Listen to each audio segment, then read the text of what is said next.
बिस्मिल्लाहिर्रहमानिर्रहीम। हम अहद करते हैं कि हम अल्लाह के फरमान अमर बिल मारूफ व नही अनिल मुनकर पर अमल करेंगे। हम हमेशा हक के साथ खड़े होंगे और बातिल को रद्द करेंगे।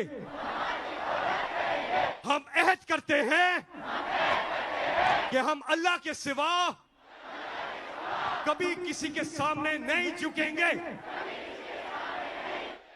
हम अहद करते हैं कि हम अपनी इज्जत नफ्स,